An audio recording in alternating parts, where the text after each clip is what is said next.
Graça e paz, tudo bem com você? Hoje nós vamos meditar na palavra de Deus que está em Gênesis 2, do versículo 18 ao versículo 25. Nós vamos falar hoje sobre a formação da mulher. Pegue sua Bíblia e sempre quando a gente for fazer a leitura aqui, acompanhe com a sua Bíblia. É muito importante a gente fazer uso dela, tá bom? Capítulo 2, versículo 18.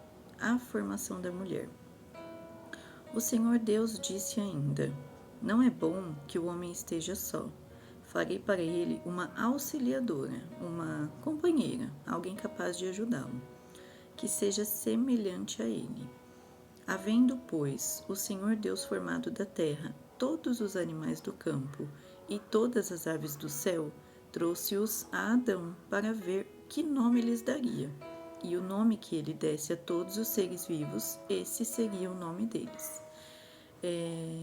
Eu falei no último vídeo, né, que a gente estava fazendo a leitura aqui, que ainda no meio do jardim, num lugar maravilhoso, o homem se sentiu só. E Deus viu a necessidade de fazer uma auxiliadora para ele.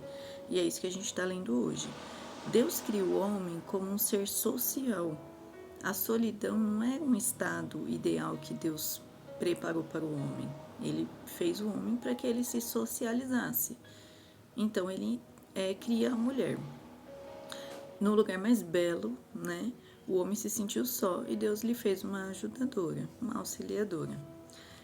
Então, no versículo 20, capítulo 2, versículo 20, o homem deu a ele o homem deu nome a todos os animais domésticos e às aves do céu, e a todos os animais selvagens, mas para o homem não se achava uma auxiliadora que fosse semelhante a ele.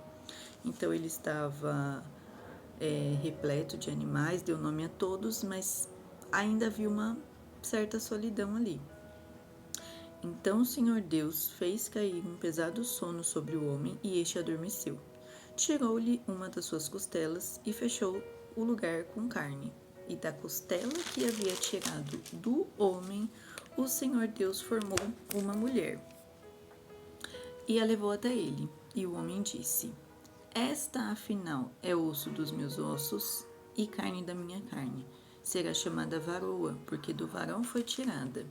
Por isso, o homem deixa pai e mãe e se une à sua mulher, tornando-se uma só carne. Nesse versículo, nós temos algumas lições aí.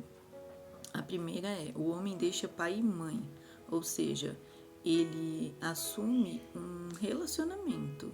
Ele, quando ele conhece, né, a sua varoa, né, a sua esposa, a sua mulher, né, ele decide, e é o certo, né, ele decide se casar com ela. Então, quando fala deixa pai e mãe, ele se casa.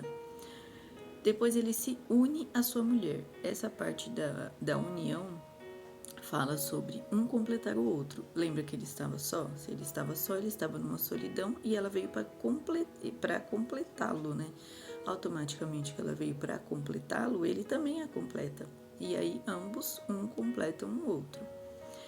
E tornando-se uma só carne. E aí então eles vivem uma só carne, que é a parte da intimidade do casal mesmo.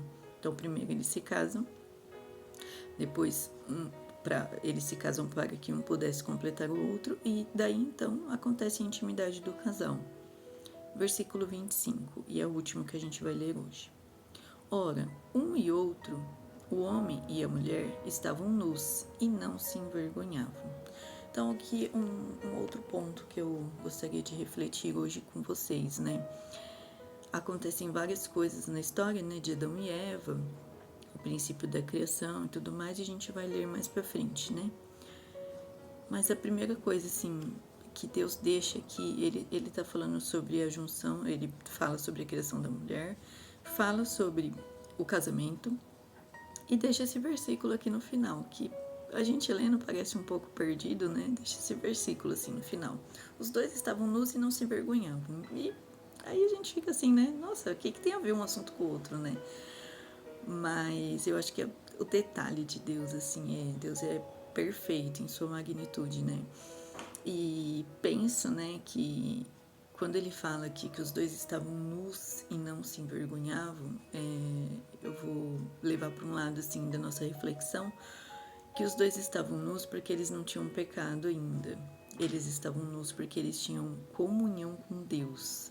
Eles não se envergonhavam, né, na verdade, porque eles tinham um tempo com Deus. Eles viviam uma vida reta diante a Deus, né, perante a Deus. Eles agradavam o Senhor. Então, que nós possamos levar essa reflexão para o dia de hoje. O quanto o nosso casamento é importante para quem ainda não se casou, o quanto ele é valioso, para que você escolha com muito temor de Deus, assim, a pessoa com qual você vai se relacionar, né? Então, se casar, se unir para completar um ao outro e, por fim, ter a intimidade, né? Não fazer tudo ao contrário, né? E Deus instituiu o casamento. Deus formou a mulher e entregou ao homem. Deus fez a mulher para o homem. Então Deus instituiu o casamento, que a gente possa valorizar o casamento, essa pessoa que está ao nosso lado, para nos auxiliar, né? Aqui ele coloca a mulher como auxiliadora. A mulher é auxiliadora do homem, mas é o homem que também completa a mulher, né? Que nós possamos viver esse relacionamento diante de Deus. E refletir sobre isso, sobre viver uma vida digna perante o Senhor, ter as atitudes corretas, pensar como Jesus pensaria, andar nos passos de Jesus, sabe? Fazer as coisas de forma limpa, correta perante o Senhor, sabe? Pagar as nossas contas em dia, fazer aquilo que realmente agrada ao Senhor. Você que é dona de casa, né? Fazer as coisas com amor para sua família. Isso agrada a Deus, sabe? Lavar uma louça com oração, com louvor, com excelência, agradecendo ao Senhor por todas as coisas. Então, vou deixar essa reflexão aqui para nós hoje. Eles estavam nus e não se envergonhavam. Eles não tinham vergonha porque eles não tinham nada que pudessem temer. Eles não tinham pecado, eles não tinham nada que os assombrasse, digamos assim. Eles deitavam a cabeça à noite para dormir, pensando nos dias de hoje. Eles deitavam na cama para dormir e dormiam em paz, porque tinham uma vida em paz com Deus. Que o seu dia seja muito abençoado. Essa é a nossa reflexão de hoje. Nós lemos Gênesis, capítulo 2, do versículo 18 ao 25. E amanhã nós começaremos o capítulo 3. Deus abençoe, um ótimo dia na presença do Senhor e até o próximo, em nome de Jesus.